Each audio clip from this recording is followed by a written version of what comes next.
Good morning, good afternoon, good evening, wherever you are around the world. Welcome to the second webinar of our series on career decisions, management and leadership in the data and AI world. This is part of a Tech Talk series, which is sponsored by Evgeniou Strategy, and we have a number of them. For more information, please go to digital.insia.edu. We've had already one webinar about a month ago, for which you can find more information on the website of the series, including an article that summarizes some of the key takeaways from that webinar and the topic we discussed. We have two more webinars coming up for this series, May 18 and June 16. Please make sure you register to complete the full series of 4 webinars. Today, we have the pleasure to have two of our favorite data leaders from a project we've been working on with Caroline Zimmerman for the past year on the team. Sanjeevan Bala, Group Chief Data and AI Officer at ITV, and Gilad Lotan, Head of Data Science at BuzzFeed. Sanjeevan and Gilad, just briefly, thank you for coming and joining us. We're very much looking forward to discussing with you and hearing your insights from your experiences. With that in mind, let me first pass the floor to my collaborator for this project and webinar series, Caroline Zimmerman, who will tell us a little bit about some findings from this research we've been doing the past year. In this project, just to remind those of you who missed the previous webinar, we've basically interviewed about 30 by now data leaders. What we call data leaders is chief data officers, heads of AI, VPs of analytics, heads of data, plus CFOs, some CEOs, on the topic in general about how to best manage data and AI more broadly in organizations.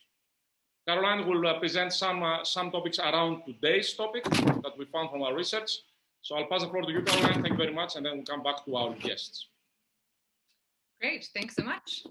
Well, it's great to have you all with us, and Sanjeevan and Gilad, excited to turn the floor over to you. But again, so first we thought it would be useful to share some of the insights that have come up around today's topic, which is how you build and manage your data capability. And by that, we mean, the data talent in your organization to maximize business impact.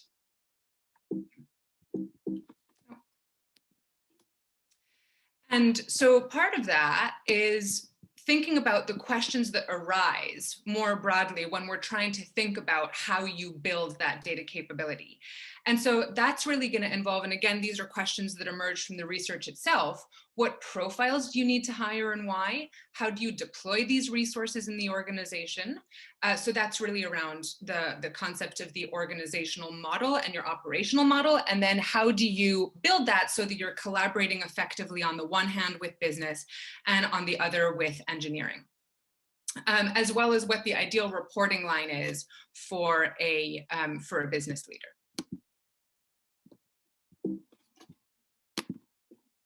So what do we mean by data talent? We thought it would be useful to spend a little bit of time explaining that.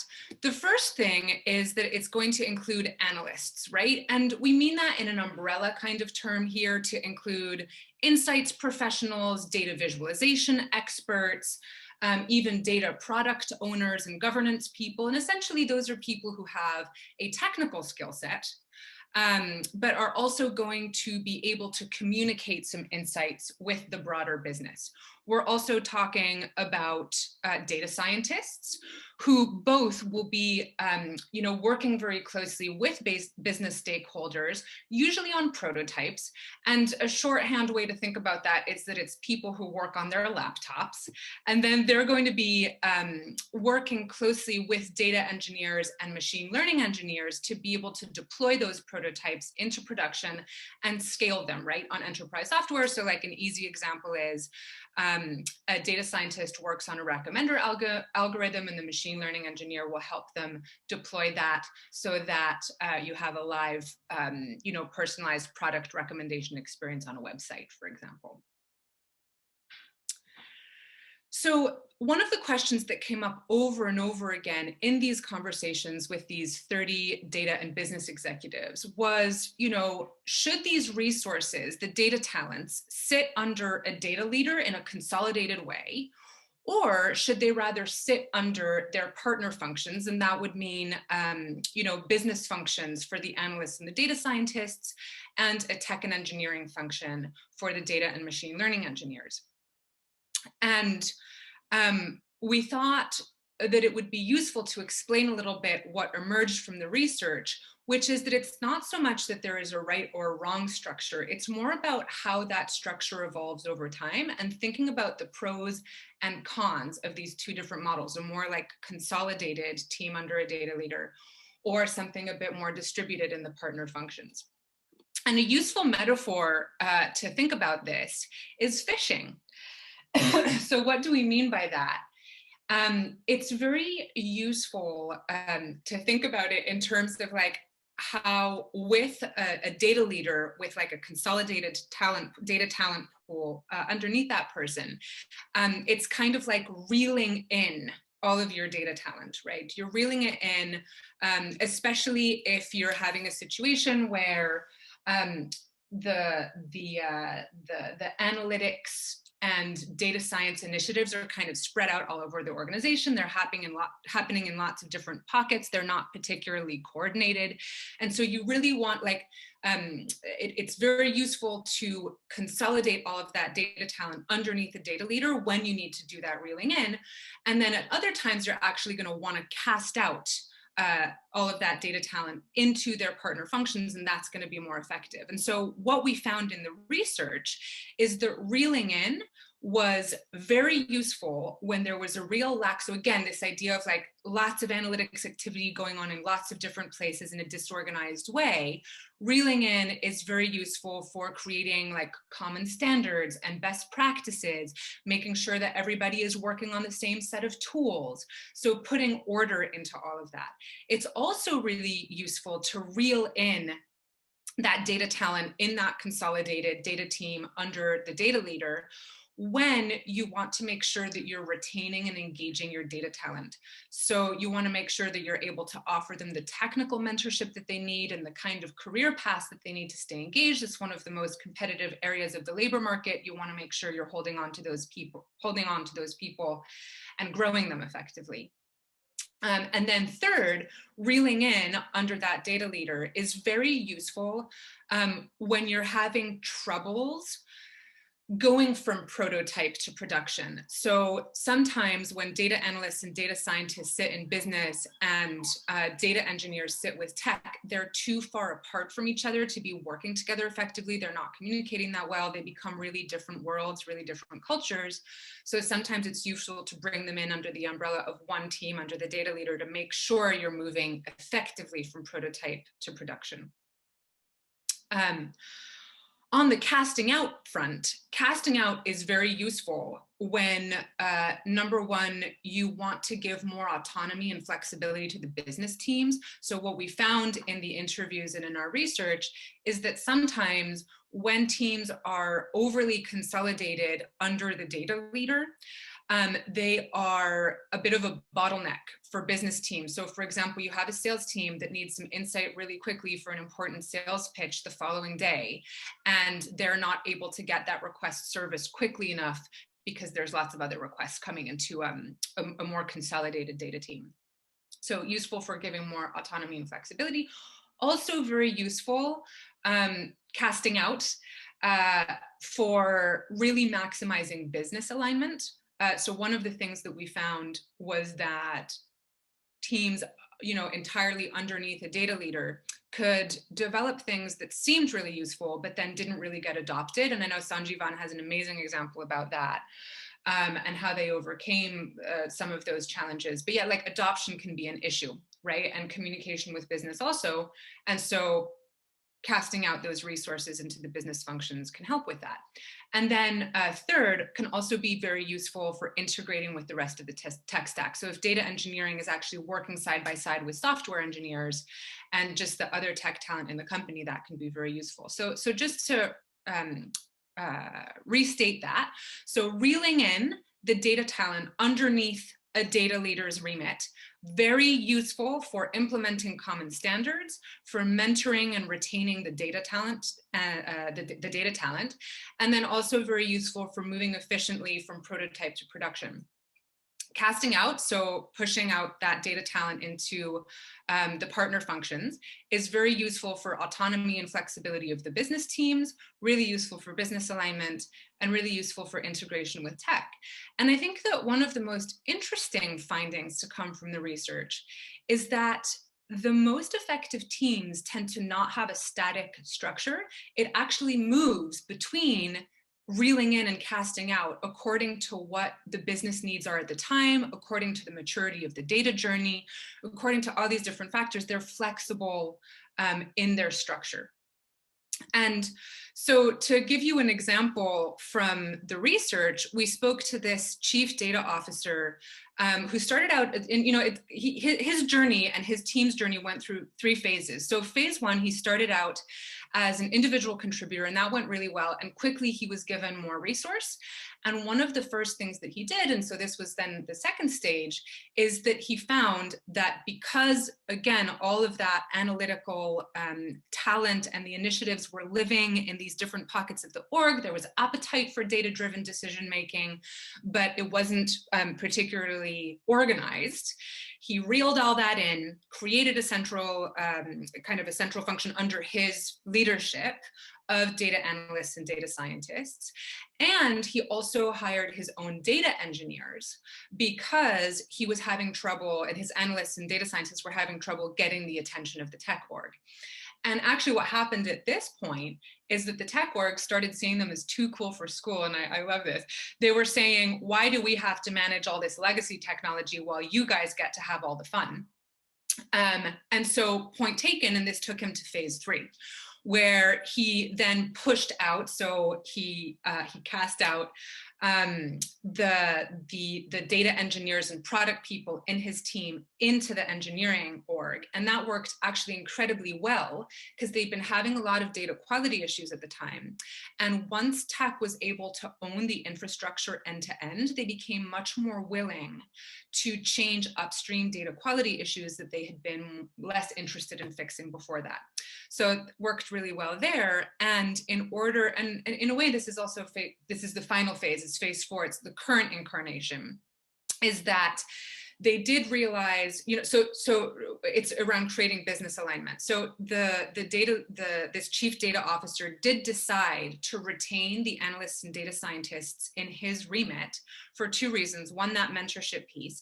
And second, it was very important to their CEO that the data team or the data talent represent a very objective view. And the fear was, if the data talent moved into the sales and marketing organization, for example, that their analyses and work would be always showing that what sales and marketing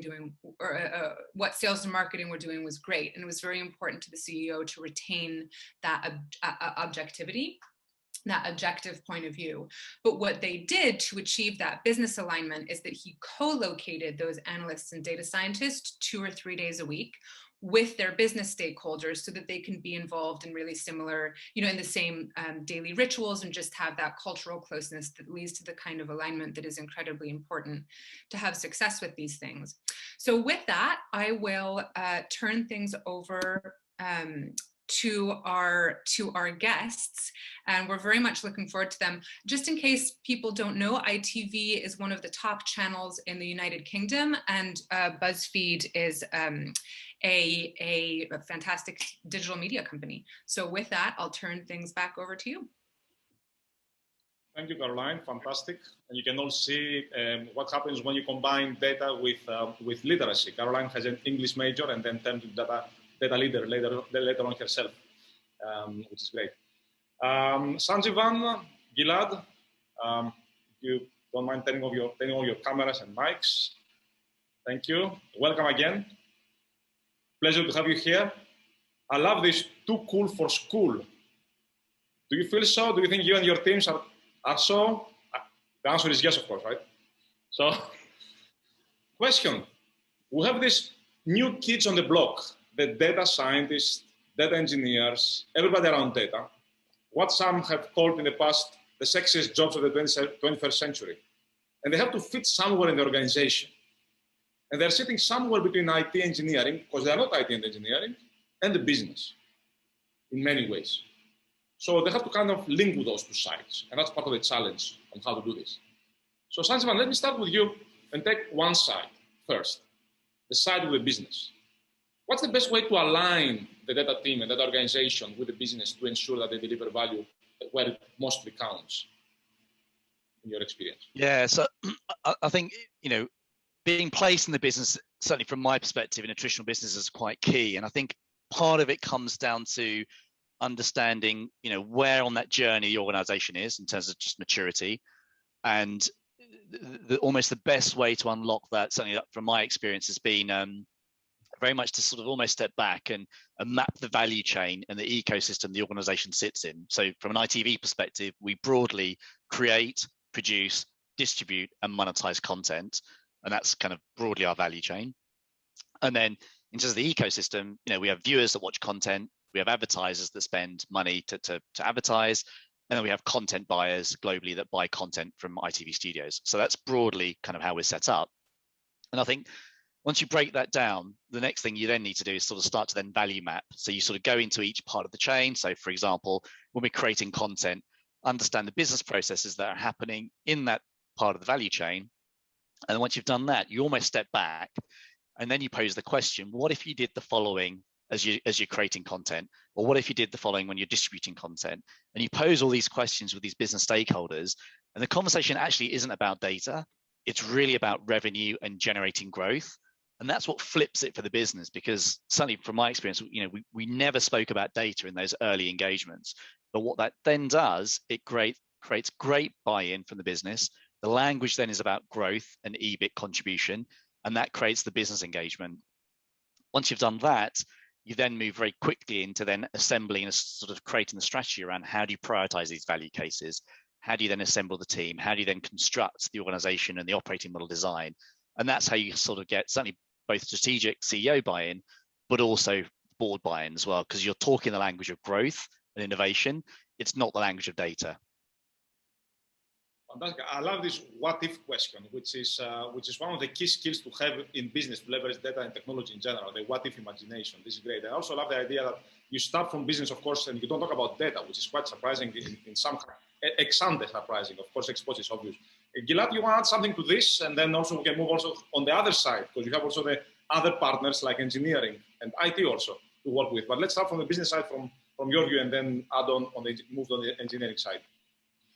Yeah, I mean, I would say on my end, I fully agree that, all of the answers to these questions depend on not only the maturity of the company in terms of how it has been, integrating data into its processes, how it's been extracting value from data. So how mature is the company in that journey? But also how mature is that organization and the team? And so it really changes the types of kind of resolutions or approaches you may take.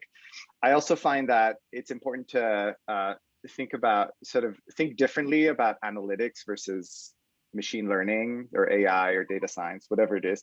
So product building or tooling, it's a very different type of work, I guess, and it's a very different sort of type of ask versus insights and analytics and sort of business optimization.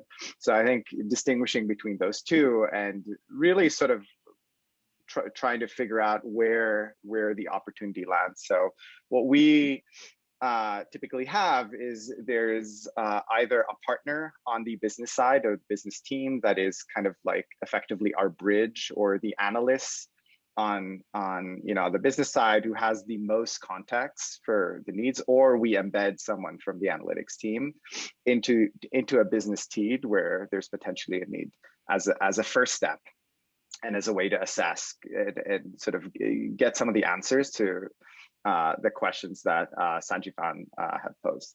So I think like really understanding how far along your company is, where the pain points are for the specific organization or group you're trying to sort of support, and then who are the core people you could use to lead some of the examination, whether it's an embedded or someone embedded from a centralized team. Thanks, Gilad. This idea of having business partners which are also engaged came very strongly also in our previous webinar, and we also wrote about this with our previous webinar speakers. And relates also to what you said, Sanjeevan, about prioritizing, of course. And one of the things that came out last time was prioritize projects for which the business partner is really engaged. I also like what you both said about the type of maturity. A little bit, can you give us some color about how could we assess maturity, or maybe just for those of us who are early in the journey, and there might be a number of organizations out there who are early in the journey. What would be some lessons for the people, for organizations who are early on the maturity side? Maybe Sanjeevan will go back to you, or whoever do you want to take it first.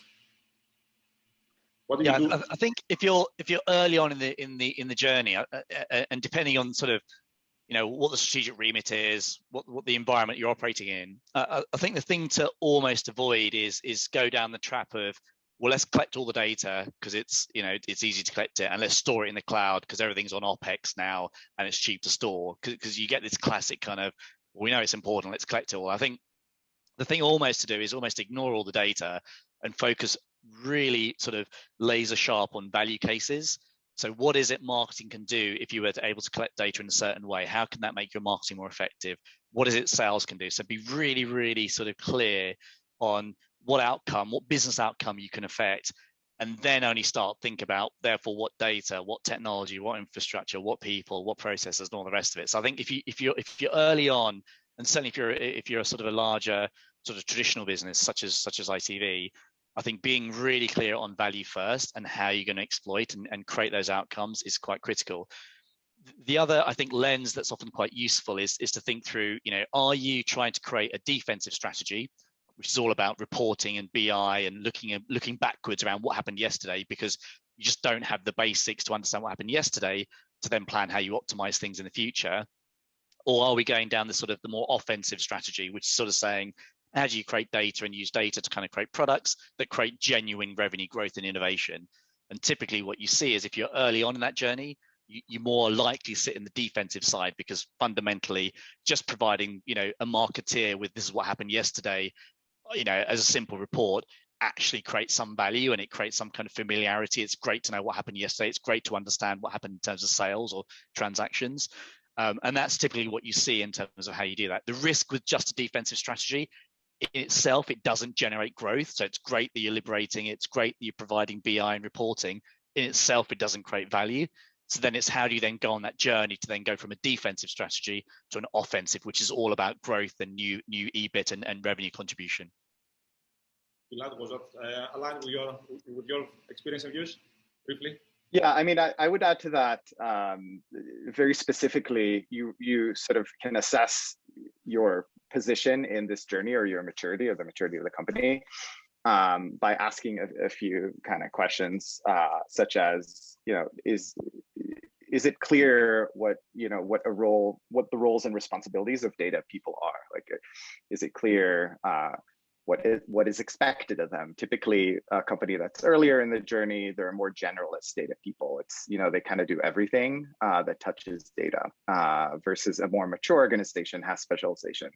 I'd say, like, similarly to this sort of notion of playing defense versus offense, a less mature organization is typically purely a support function, right? So it's not only looking at historical data, but it's also being very sort of reactive to opportunities versus being able to get ahead of opportunities or get ahead of questions or create repeatable processes or tools that could be used for some self-serve capacity. So data teams are typically crushed with requests. And there's a lot of thankless work, right? There's also a lot of work in silo. There's lack of understanding of sort of career progression, lack of kind of professional and technical support. So sort of all those signs are very clearly point to an organization that is not mature in how it is kind of using data. And I think this is really interesting because, like, for example, BuzzFeed is sort of digital first. It's very much like a tech company. It's more like a tech company than it is like a media company, although, we produce content, that's what we do, and publish it. But we're very sort of tech driven and tech focused, but it has taken us a while to sort of go through this data maturity process. It's very different from being sort of tech savvy. We've heard this from other digital natives, by the way, so you're not the only one. It seems that digital natives sounds like, wow, those people can do everything, but no, they have a journey to travel also. Now, On the tech side, briefly, let's go on the other side of the equation, because usually you have to deliver also the products, and it's nice you differentiated, Gilad, between machine learning and analytics in some ways. So how do you connect best with the engineering and IT side, which is a key stakeholder, to make sure you prioritize, you get their attention and the incentives? Maybe, Gilad, you want to take that first, and then we'll go to Sanjeevan for this, and then we'll move on. Yeah, so I mean, obviously it depends on how you're organized. The way we've always been organized, data has fallen under tech. So we sort of my colleagues and work partners are the head of product, head of design, head of engineering. So we work very closely together, and there's a lot of alignment at that level. So I think that helps overall. It would be much more challenging if we were in a separate organization. I think the key here, and one of the biggest challenges, is data product work. Building data products is very different. It's a very different style of engineering. There's a lot more uncertainty up front. It's a lot more risky, and there are many more unknowns, right? Like at the start of projects, you typically have never applied, specific methods towards a specific data sets. They may be gaps in the data that's available. There may be gaps in the outcomes. The nature of the work is very iterative. Also, you sort of typically try to get to a place where you could launch V1 of a recommender system and then iterate quickly with different set of hyperparameters or even different approaches. So you need specific infrastructure for that in order to do that and do that well. So there are all these ways in which this type of product development is very different from the sort of more known product approach to product development. So part of this journey is also sort of working closely with product and engineering leads, helping shape their understanding of why this is different, and sort of making the case to sort of almost like fork the road, and really focus on the foundational infrastructure and tools necessary to make this type of work successful. So what we found from my experience, having a few wins, really helpful along the way. So it's kind of like the chicken and egg. Do you create this infrastructure that can do all these things, or do you just build some products as proof of concept? Yeah, you need both, but you definitely need you need to be able to point to a few successes, which we've had, but they're built in a way that's not repeatable or not easily iteratable, but help sort of make the case to make sort of more foundational investments and get us to the place where we can move a lot faster and reuse many of the approaches that we take. So I would say, I guess in summary, it's a very different approach to product development, and you really need the product organization and engineering leads on board. And once you have them on board, obviously there are many other questions around the right kind of talent, but I think a first step is getting them on board. Data products, clearly very different. Iterations, reusability later on in maturity, when maturity goes, keywords here. Sanjeevan, briefly, what creates frustration between engineering, if any? What are the biggest frustrations between engineering, IT, let's say IT, and the data scientists? Yes, so we're structured slightly differently. So the data unit, if you will, so data scientists, et cetera, all sit on the business side, data strategists, and then we have technology that have sort of platform engineering that's separate. And I think what you observe in these models, whether either you're centralized, decentralized, is one set of challenges is you get your classic kind of data scientists that are very quick, they rapidly develop things and almost don't worry about productionization, right? They throw it over the fence to engineering. Poor engineering kind of catches this thing and say, well, I can't put this in production. It's not scalable. It's not reliable. It's going to fall over. And at 3 o'clock in the morning, tech gets the call when the player falls over. It's not my team. So that obviously creates a natural sort of divergence and challenge. The second thing I think is, data science wants lots of flexibility, wants to play with the latest, greatest sort of open source technologies. And again, engineering's then having to kind of carry the load around how do you make sure those things are safe and secure. But what you do find, I think, as you start to kind of try and sort of cross-pollinate those teams, is you sort of upskill your data science teams to start to sort of think about putting things in production at the outset. So the way they start to develop and think is much more rigorous, more robust. It's thinking about productionizing at the outset rather than as an afterthought. And secondly, when you start to commingle engineering with data science, what then starts to happen is they start to appreciate the flexibility and they start to think about infrastructure components very, very differently. So I think there's ways you can unlock value by almost sort of co-pollinating, crossing over the teams. And I think that then starts to get much more. The bit I think you do find is what's been really interesting on the journey we've been on is when you involve tech and the engineering teams in the business value mapping projects, what then subtly starts to happen is they feel they're going further up the value chain because suddenly they're talking the language of value. They're sitting in business meetings. They feel they're part of the revenue growth story rather than a back office enabler where we've done the value stuff and then they're being asked to execute and it's almost an afterthought. So just the notion of getting them involved at the outset, I think starts to break down those barriers and get them really thinking about their part of the value journey rather than a component or a team that just enabling provisioning technology for, you know, the cool new kids on the block. Right. So see the view of the whole, have a view of the whole thing, basically, in many ways.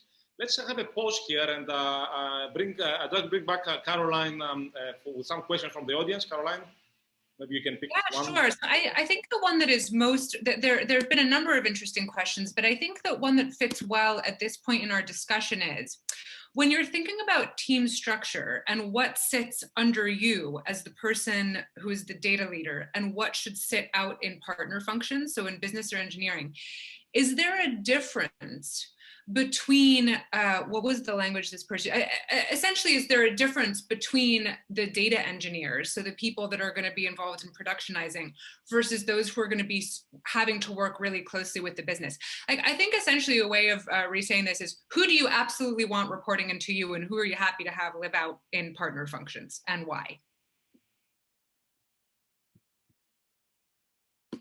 Gilad, do you want to take that one? Go for it.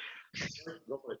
I mean, so I took a pause because the current organization I lead includes data scientists and all analysts, but I work very closely with a few partner teams as they're almost effectively reporting into me, but they're not. They don't because the way we organize by discipline, at least reporting lines. So it's sort of this dotted line relationship.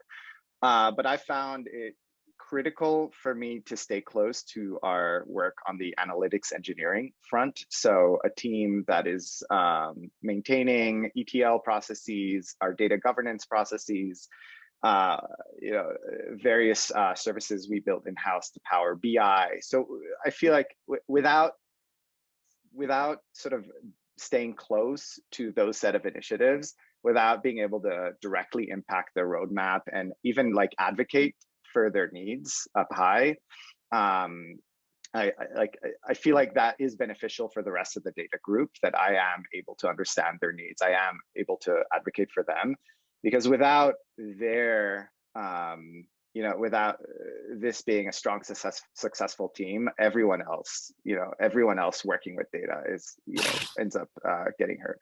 And so I feel like the warehouse or governance or whatever it's called, the team that's focused on the data pipeline is critically important. It doesn't have to report into me, but have to work very closely together. Thanks, Gilad. And again, it's a lot of coordination, as everybody sees, with lots of different stakeholders, different skills, different roles, different partners. I'll move to a second part of our discussion about team structure and making sure you deliver basically with the team. So Sanjeevan, you had when we discussed, you had a really amazing example about building a recommender system in a large media company you were involved before. It was fascinating. Can you tell us a bit more about this and what we can learn or what you learned from that? Yeah, absolutely. So it was sort of quite a few years ago when I was at Channel 4, again, a TV company. And it was about the time when Netflix did the famous £1 million prize for developing a better recommendation engine. House of Cards came out. So as a traditional broadcaster, the obvious question was, when are we going to use data in this way? And when are we going to become more scientific around this? So what we realized, or certainly what I realized early on, is in a very creative organization, when you put in data scientists in front of creative individuals, it's a car crash waiting to happen because so many things get lost in translation.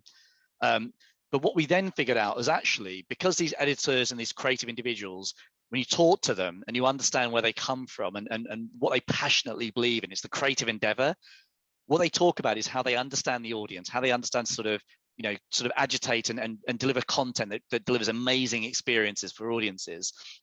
So what we thought about is we almost found a way to think about how might we get them to develop the algorithm for a recommender. So what we did is we basically built a very simple interface, and we said, look, here's a viewer, and we gave them a profile. The viewers just watched the following 2 shows, and we surfaced the shows on an internal website. And then we asked that each of the creative teams, what would you now recommend they watch next? And we almost gamified this thing, right? So we sent it out into the creative teams, and they got really engaged in this. They said, well, if these are the 2 shows, well, of course I'd recommend this, and of course this is the show they want to do. And there's 2 things that came out, right? Because what this did is this gave us sort of training data, if you will, that we then built models on. But the subtle thing that happened was the creative individuals felt that they built the recommendation engine, because they were the ones saying, if this is what the viewer sees, this is what they think that they should deliver next.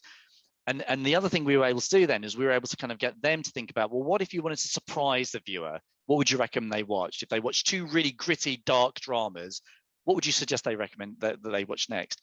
And just by involving them that way, it did a few things really. First, it meant that they had the sort of the human override, the creative endeavor they owned. And therefore, whatever recommendation was implemented, it was theirs. Secondly, we always told them that actually, if you didn't like it, you always had a human override.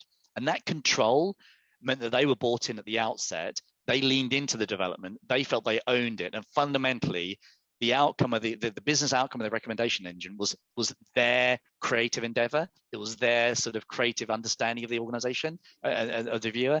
And that's how we got traction, and we got a pull from a very creative part of organization that you just wouldn't otherwise have got.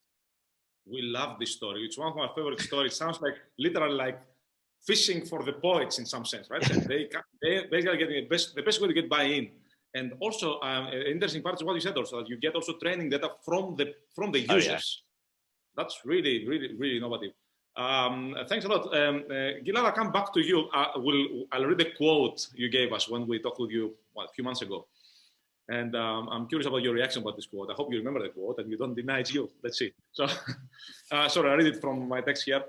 You said, you hire that research scientist or super technical geek when there is an area that is fairly developed and you dive more in depth. But for the initial steps of a new product, you need someone with great communication skills who can spread the gospel of the analytics work across the company. There is a lot of ambiguity early on. You need to take that ambiguity data and tell a story, that ambiguous data, sorry, and tell a story and point to some interesting trends and clarity. Can you explain what's behind this? I said that? No, yeah. That sounds way too smart for me. So you must be proud of. So I think the key here is to recognize that ambiguity or being comfortable with a certain level of ambiguity, which is typically high, is important for the majority of data roles. And there is certainly less ambiguity the more established a project is, but for for the majority of use cases and like a lot of the work that we do across both the machine learning and the analytics teams, there's a ton of ambiguity. On the analytics side is just understanding how important is this? Like, what are you actually going to use? Like, why are you asking me this question? How is it going to be used? Like, what else? What do you actually, does your question actually reflect what you're trying to get to? Or maybe you should be asking a different question. So a ton of ambiguity on the analytics front. And for the ML, on the ML side, like, as I mentioned before, just a lot of unknown. So I think what's so important and why sort of data science roles and many folks who are brought into data science roles are not set up to be successful is there hasn't like the sort of the value has not been identified or the opportunity has not been scoped out. So what's critical definitely at the early stages of a product of a data product investment is to spend some time doing discovery work and very clearly articulating the opportunity. It's like a project manager, a program manager or product manager would do typically as they detail a product strategy.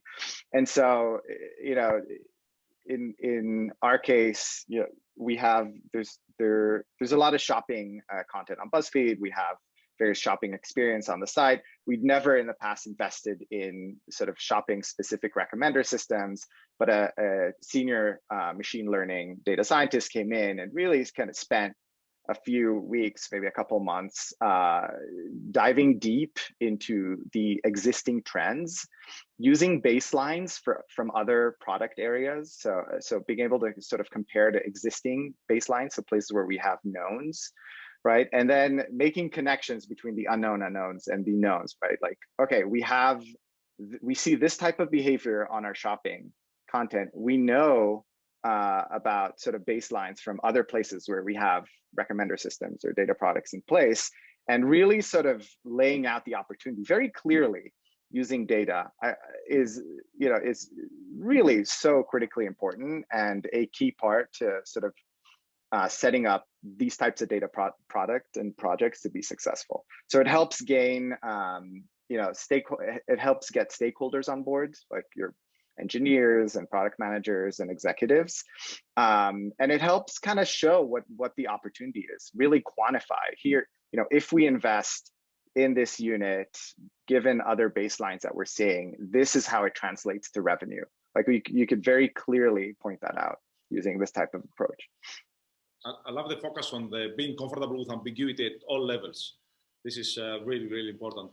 So Sanjeevan, this says a lot about the kind of people or the types of people you hire in your team, both of you. Yeah, we've been on a bit of a journey on this actually. So I think initially we went down the very classical kind of hire technical experts, right? So we had your sort of functional technical kind of areas. So we broadly had translators or business translators, scientists, and engineering.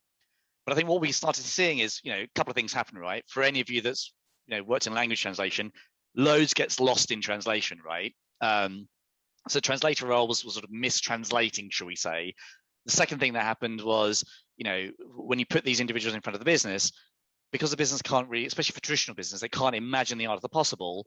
We would just really what they're asking for is just faster horses, and that's a massive waste of all these skill set. The scientists and the specialists that we hired in were getting incredibly frustrated because it was all about the technical endeavor, the intellectual kind of experimentation and the fascination intellectually to keep them occupied. So that's where we started. Where we've moved to is much more sort of what I describe as almost like a values-based style of recruitment and identifying talent. So we've gone from your translators to your strategists. So these people are really, really good. They almost have like an anthropology background because they're really good at understanding people behaviors and human behaviors in terms of business organization. So they're able to kind of pitch ideas, sell ideas in, and are very successful at influencing. So that's your strategist role. The science has moved much more to kind of impact sciences or maybe applied data science, shall I say. So therefore, the data science we hire now really genuinely care about making an impact to the business. They're not as worried about the intellectual endeavor. They enjoy that, but we're hiring people now that really want to make an impact. So if their work doesn't get productionized and doesn't appear on the video player and doesn't make an impact, that bothers them a lot. So we're hiring that differently. And then lastly, in engineering, the way we've engineered that rather is we're hiring people that fundamentally care about time to business value. So that's saying from an idea to value realization, how do I reduce time to business value? So therefore, the engineering teams now are constantly looking at how do you use different instances of cloud technology or spot instances, or how can I run something a bit more efficiency because that can reduce the time to business value. So everything then compresses that time scale. And because they're all aligned with those values, they all think the same way. So it's from how do I pitch an idea to how do I ensure it's applied so my work gets applied to how do I reduce time to business value, and all those things come together really nicely. So it is that sort of functional technical to values-based recruitment and hiring that we've done, and I think that's created a very different sort of engagement model for the business. Makes sense. I think one piece that's yeah, I was going to say one piece that's important and help us certainly is having very clear missions for teams and goals. Right. So for the ML team to be focused on click-through rates or specific MAUs for specific user cohorts, I think it has helped truly align teams, make sure everyone agrees on ultimately sort of what the value is, as you say, Sanjeevan. but also sort of coming back, having sort of quarterly or monthly reviews and coming back to sort of discussing what progress I've made, why yes or why no. I think in terms of hiring, one difference, and I fully agree about this transition. I think maybe the data science of 5 years ago was a very different kind of profile had been hired than what, we certainly look for now.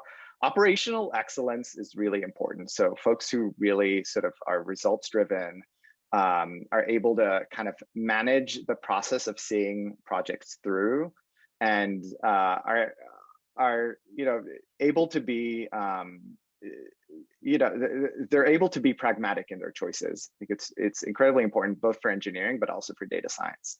So there's the cool new library, but there's the realistic choice, and typically in terms of performance, there isn't like in terms of actually like modeling or methods performance, the difference is minimal. But we love the cool new. You must be doing some cool new stuff at BuzzFeed. I mean, we are looking at you like as a digital native. Always. Tell us one if you can share one. Otherwise, you don't have to answer this question. We can move on. One cool new thing that you've been doing in BuzzFeed, if you can say anything about this, right? Yeah, I mean, we wrote about it a few weeks ago. There's this one example, fun and cool new thing. We have a ton of quizzes on BuzzFeed. A lot of people come to BuzzFeed, take quizzes. We can tell you which Disney princess you are if you answer a few questions for us, right? Or which handbag you may want to purchase if you answer a few questions. So what we created is what we called Quarantine Lover. And it's a quiz format where someone has to answer a few questions, and then we produce their ultimate partner based on the answers to the questions. It's using a generative approach to image creation. So we use GANs to generate images of fake people. You generate an image. We generate an image of a face of a person that doesn't exist and create like a little funny profile for them that matches them. And one of the funniest things is the first question was whether you're 18 or over. For those who answered under, we sent them to PBS Kids. We referred all the traffic to PBS Kids. It was a lot of fun, and it's opened up all these kind of ideas for how we may use generative AI and ML technologies to sort of create these fun types of experiences. So that's just recent. It sounds fun. You should send us the link so we play. I'm going to play this immediately afterwards. Sounds fun. I'm curious what my princess would be. I don't know, or whatever the character is. Your quarantine lover. Pose for a question from the audience. Caroline, sorry, I bring you back again. Can you feed us with one, please? I'm sure there's a lot out there.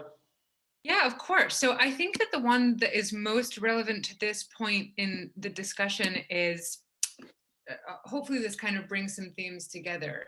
How do you prevent companies, your organizations, from overdoing it with data and analytics? And I think what is meant by that is you can get pretty involved in the hype without it necessarily going anywhere.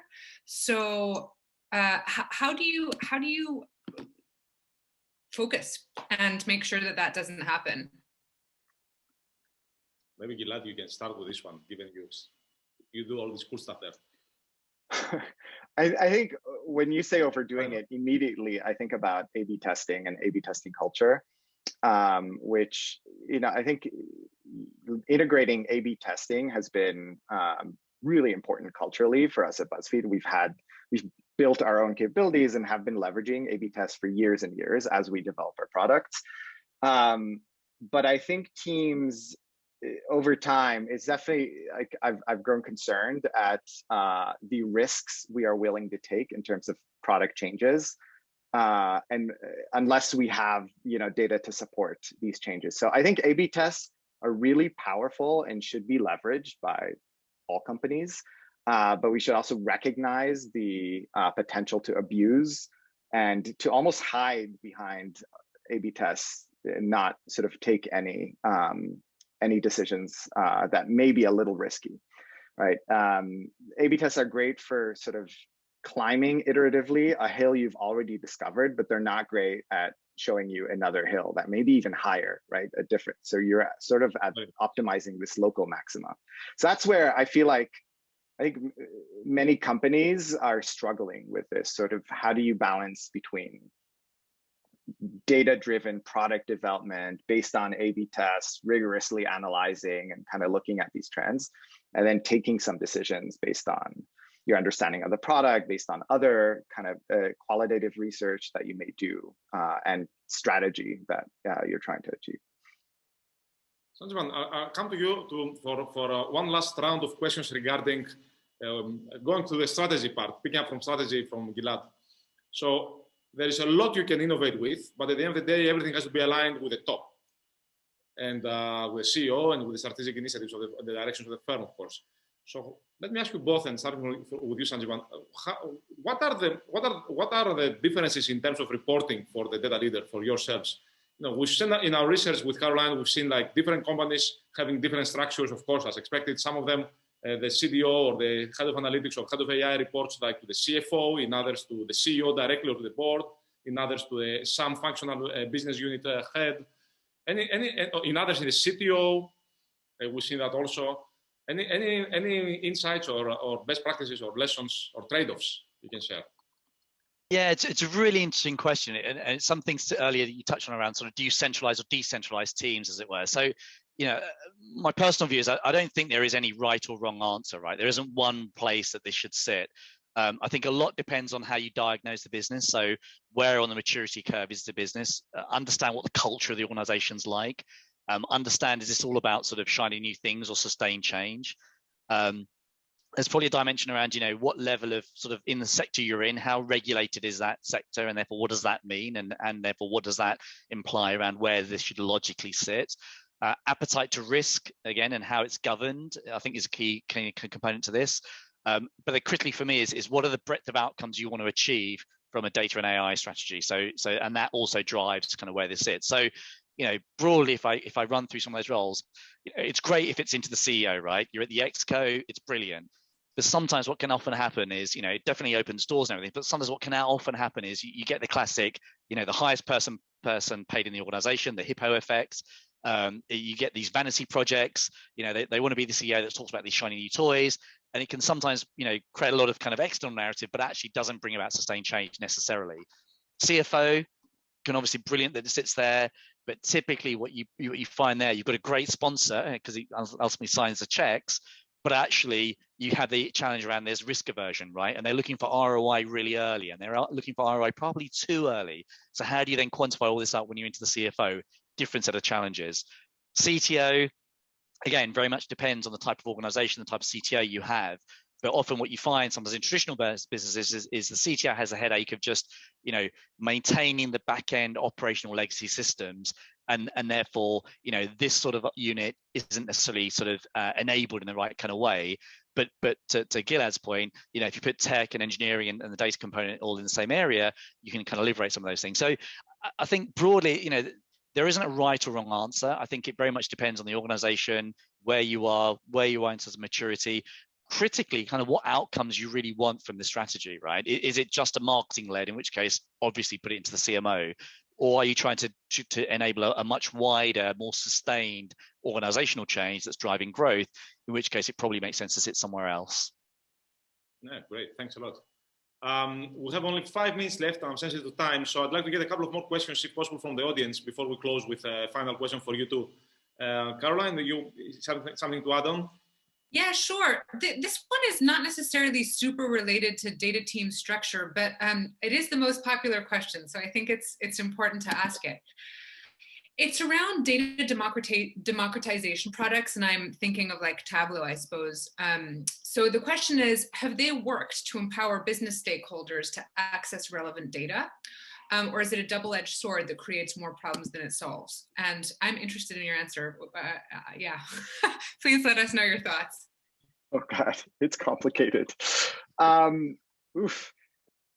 I do think that, so we use Looker as our BI tool, and we have a variety of tools that have been built in-house, dashboards, and they have completely changed the game for the analytics crew, because we, you know, in a way, having these tools and having some self-serve capability means that the team can work on you know, more in-depth or more interesting questions that are not easily answerable by, you know, simple lookup. So I think it's important to have these in place, and I think they do work to some extent.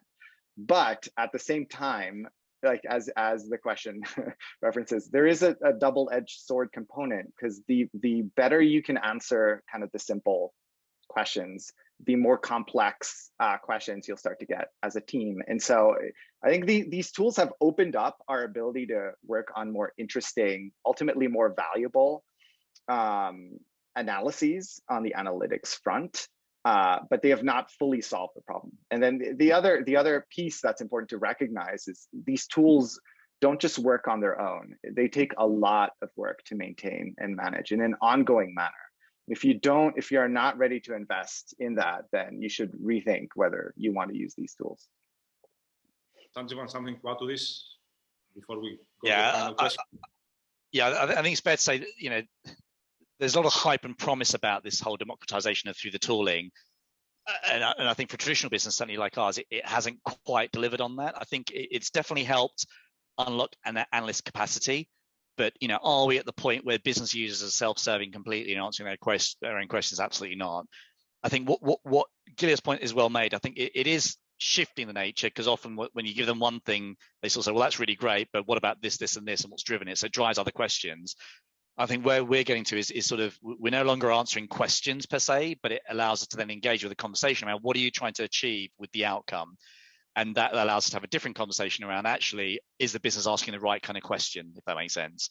And that then gets us moving into and then let's have a value conversation, and then let's have what is the actual product we actually need to build to then solve that particular outcome you're trying to achieve. So I think it's helping us, I think, go on that journey with the business to get to business outcomes and data products, rather than having a team that just answers questions where what is the number type thing, which is what these tools, I think, sometimes can inadvertently create that culture. You said the H word, hype. Yes, there's lots of hype around many of those things. There's also lots of change, as we saw from all the things you said. So let me just close with a final question to both of you, if you can ask brief answer to this final question. What do you see as the biggest changes happening in the space of data and AI in business these days, or in the coming years? Gilad, let's start from you and close with Sanjeevan. This question. I think the biggest change is realizing it's hard work. It's a long journey to get to a place where you're extracting true value. You're moving sort of beyond the hype.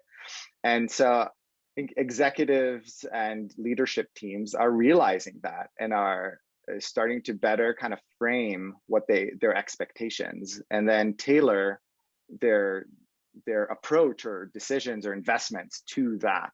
So a lot more specialization, given that we expect kind of a longer journey and a very kind of more specific, tailored approach. Yeah, it's reality is skipping, basically, right? Which is great. Hard things means value creation, basically, right? So Sanjeevan? Yeah, I think there's probably, three broad things, broadly. I think there is a bit of a mindset and philosophy. So there is this classic kind of, well, we need this, don't we? So beyond the value case, I think there's just an acknowledgement that we definitely need these things in place, and therefore kind of how do we figure it? So there's a bit of that going on. I think there's definitely a culture and sustained change piece. So the role of the CDO now is much more of a growth and change agent, which is very different to, I think, where it started previously. But the biggest thing for me actually is just the role of your non-exec directors and the governance, the board governance, because as all these things start to come about, there's a chronic lack of corporate governance at boards that understand this, because you know, we're only now getting data leaders into these roles. How are we expecting the governance of corporations to happen effectively when that knowledge and understanding just doesn't exist at a lot of corporate boards? That's probably the single biggest kind of, you know, trend and call out that I'm seeing. It's exactly what we're seeing. We just finished the research a few months ago with CEOs and board chairs and directors. First in the list of what constrains basically the adoption of this technology and innovation from companies is understanding from the top, from the boards, about what they can do. Gilad, Sanjeevan, it's been a real pleasure today. Thank you very much for joining us. Caroline, thank you very much for all the great work we've done together on this project. We learned a lot. Everyone, you were brilliant. You gave us a lot of material to think about. Everybody, there will be a follow-up article that we will write based on this, plus more that we'll discuss with Sanjeevan and Gilad. Look out for this. It will come out in Inside Knowledge in some weeks. And hope to see you all in our next webinar series of this series in about a month. Thank you very much. Have a good day, evening, afternoon, wherever you are. Thank you, Gilad and Sanjeevan, a lot. Bye, everyone. care. Thank you.